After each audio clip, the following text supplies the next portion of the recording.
Welcome to our video for the Deluxe Jewelry Making Kit. Today I want to teach you how to make a simple necklace using everything that you have in your Deluxe Jewelry Making Kit.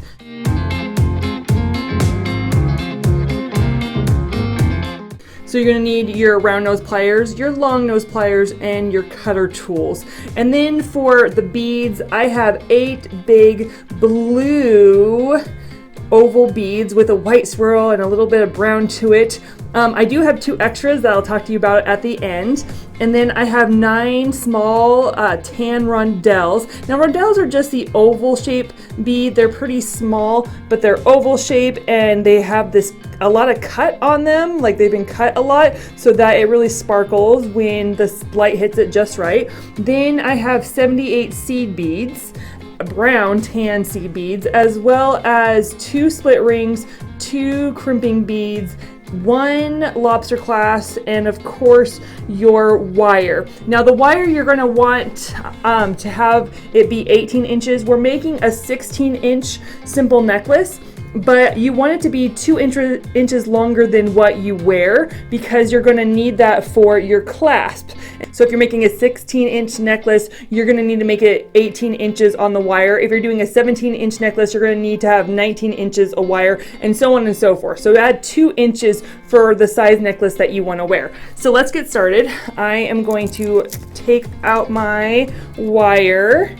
And I've actually already marked it. See, this is where 16 inches, this is where 18 inches. So I want my beads to go to here, but I'm gonna cut it here. And I would really highly suggest you don't cut it until you're done, because if you cut it, then your beads can just fall off the wire. And so I tend to leave mine on the spool until I'm ready to cut. And so I like to just start stringing mine. So the pattern today we are going to use, I am going to do 4 seed beads, 1, 2, 3, 4 seed beads. Haha, you can count, but I have a little boy who I'm teaching how to count, so I count everything.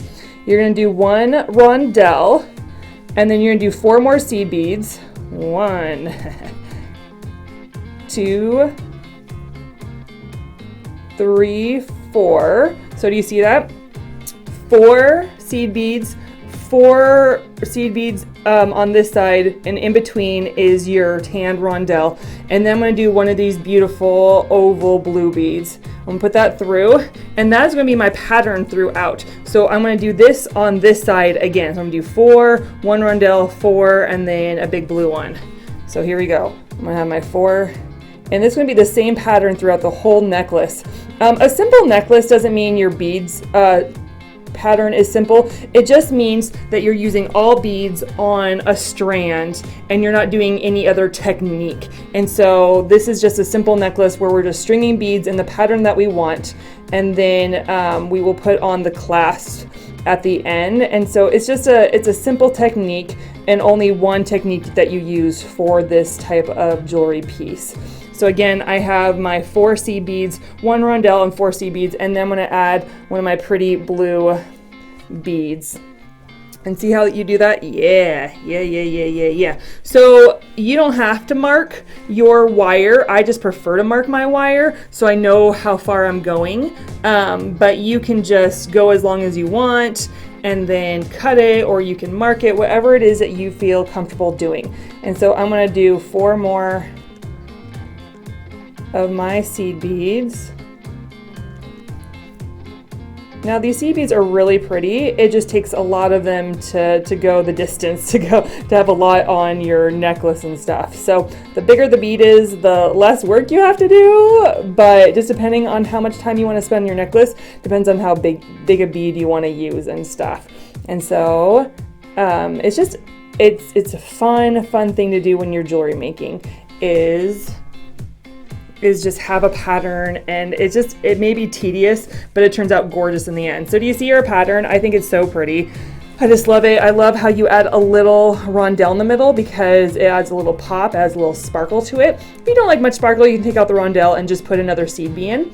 But you're gonna just do this throughout the whole necklace. Is your seed bead, seed bead, seed bead, seed bead, 4 seed beads, a rondelle, 4 more seed beads, and then the blue oval. rondelle. And then more seed beads. Yeah, it's so pretty. I actually really love this pattern. I think it really pops. I think the seed beads go really well with the brown swirl, so it just all matches together. And see how I have some of these beads have less swirl than others. I like to put the really swirly ones in the middle, like where it comes in the middle, so people see them better. If they're like in the back of your neck, people don't see them as much. So I tend to put the ones with less pattern towards the back of my neck. That's just my little, you know, how I like it. If you like less swirl, put the swirls in the back. You are the jewelry maker. You be you and you be creative, and I love it. I love how even if you watch this, you can put your own twist to it. Like, jewelry making is amazing because it shows our expression for creativity, and I think it's fun to see how you can have maybe the same instructions, but everybody's turns out differently, and I think that's awesome. And I would love to see your pictures of your creation. I think it'll be fun to see what you come up with, how you make this simple necklace, what pattern you decided with.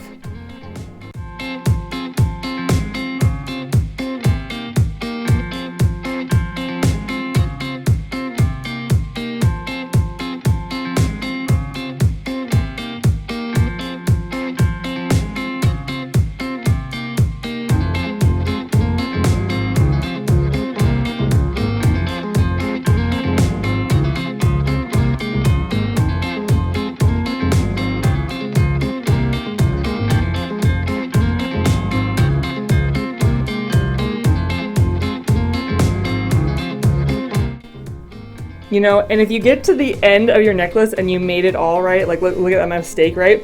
And you don't catch your mistake, you just go, oh, that's just part of character. That's the character of the necklace. Like if you have an extra seed bead or an extra rondelle, oh, that's just the character of the necklace. It makes it special. That's why I tell people. It makes it really special if there's a mistake in there. So don't be too picky. Don't, if you make a mistake, it's fine. You don't have to unstring the whole thing. Just keep going. And just tell the people it's special because there'll never be that kind of mistake in that necklace again, that it adds character.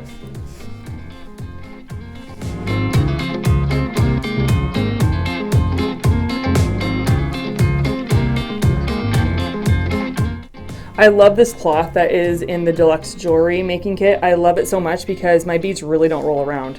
Like wherever I set my bead, wherever I set it, it just stays. It stays right where it's supposed to, and I just love that as a jewelry maker. I think that is fabulous.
So there, let me just pull it around. There you have your simple necklace. Oh my goodness. Okay, let's just point out a few things, right? We have these rondelles that, again, make the necklace pop. Like, it's just, again, if you don't like the bling, I have a friend of mine who doesn't like bling, so I don't put a lot of rondelles in her necklaces. If you don't, just add another seed bead. But man, if you do, these rondelles just make it sparkle. And then I love the blue, and the blue really matches the brown because there's these blue swirls. Oh, there's these blue swirls to match the seed bead. And then you're like, well, there's 2 extra beads. Yes, there is, because we want to make matching earrings. And so don't forget to tune into our next video so you can see how to make earrings, whether it's just a 1 bead earring or a 2 bead earring. But I'm going to teach you how to make earrings in the next video. So I'm going to make matching earrings in the next video. So make sure you tune in. So now that we have our necklace, right, that is all strung, we want to start putting on the clasp. So what I really need to do is I need to take one of my split rings. I'm going to open it. So I take my long nose pliers and my round nose pliers, and I pull them in the opposite direction. So my long nose pliers are going to pull towards me, and my round nose pliers are going to pull away from me. So I go like that, right? And I have this gap. If you can see that, if you can see the gap, I have this gap. And in the gap, I'm going to put my lobster clasp. I'm going to put it there. And then I need to close that gap. And you got to make sure when you close it, you match them up perfectly, because if you don't, your lobster clasp will fall off or it'll fall off your necklace. But you need to pull them back together in a way where they match up perfectly and there is no gaps. You don't want any gap. I love it, because when your friend wears it, when you wear it, whoever, it will fall off if there's a gap. So now we need our crimping bead. We need to get one of your crimping beads and put it through the wire. Do you see that? And you're going to make sure it doesn't go down to the other beads.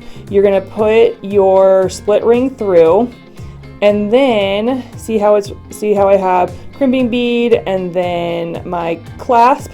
I am going to hold my crimping bead and put my wire around my clasp, and then put this end in my crimping bead. Yes, yes, yes, yes, yes. And then I'm going to have it snug. You don't want it too snug. You want a little bit like this. You want a little bit of movement, a little bit of wiggle room. And then I'm going to take, because if you snug it up too much, you won't have the wiggle room you need for your necklace. And what you're going to do is you're going to squish your crimping bead, squish, squish, squish your crimping bead. And now your clasp is connected. It's connected to your necklace. And do you see this? You're not going to cut that off. Please don't cut it off. And you need to put it back through the other beads. And you don't want this poking out, because it will poke the person wearing it and they won't want to wear it. One time they get poked and they're done with that necklace. And so you need to make sure that it is through the other beads. And if it pokes out on one side, then trim it. And so we are going to make sure our beads are through the wire. And then I'm going to make sure that all my beads, there we go. So there's no gap. You don't want a wiggly, you don't want there being a gap of wire in between. You want to make it the bead go straight to the crimping bead as much as possible. Okay, and so now I am going to cut, and you don't even have to ever unravel it from your spool. You just cut it from your spool. So I am going to cut as much as you need. If you're a beginner and you've really never done this, cut a big amount of wire so that you have a lot of play. For those that have been doing this a while, you can cut your wire a bit shorter. But you're going to be using this wire to get it through your other split ring, because you're going to have your lobster clasp connect to your other split ring. And so what I'm going to do is I'm going to cut it, and I'll just say I'm going to cut a lot just to show you. If you're a beginner, I'm going to cut a lot. I'm going to cut more than usual. And so we have this, right? And you're going to look at your other split ring. Check your other split ring out, and I see there's a gap in mine. I don't want a gap. I do not like gaps. And so I'm going to fix it. Yes. Because again, if you have a gap in your split ring, it needs to look like there's no gap at all. It needs to look like it's not even cut or anything. Because if you have a gap, it's going to fall off your necklace and they won't be able to wear it, whether it's you that you're making it for, whether a friend, whether a family member, whatever. But you need to make sure that you don't have a gap in your split ring. So right now I am going to put my crimping bead on. I'm going to put my split ring through. And then I'm going to loop around the wire around the split ring, and I am going to put it through the crimping bead. Now do you see how there's extra? You don't want that extra. You don't want a gap between your bead and your crimping bead. So you're going to take the end of your wire and you are going to pull it. And this is hard. This is not for first time. I mean, like if it takes a long time for you to figure it out, that is okay. But you want to make it so that there is no gap in between, and so you can pull it and just fiddle with it. And when you're pulling it, make sure it's not on the part where there's the gap, where there's the split. Make sure you're pulling it where there's no split so it doesn't go through. Okay, so we have that, right? Nice, there is no gap between your crimping bead and your regular beads, and you're going to crimp the crimping bead, and it becomes flat. Now do you see this excess? You can cut a little bit off. I'm going to cut just a little bit off, not a lot, because I'm going to put it back through my beads. So again, it's not poking the person that's going to wear it. So I have about that much that I need to get in. And again, if you're first time beginning bead maker, it takes a while. I remember when I started making jewelry, it took me like 15 minutes to get this wire through, and I would take forever. But the more you practice, the less time it's going to take you each time. So just get your wire through, string it back through your bead, and there you have a simple, beautiful, cute necklace. Oh my goodness, I get so excited at the end of my necklaces. It makes me so happy. I get so happy. So what we're going to do next is look for the next video to make matching earrings, because I am going to make earrings that match this necklace. So thank you so much for tuning in. Be sure to watch our other videos to learn more about making your own jewelry. Thanks so much, and I'll talk to you later. Bye.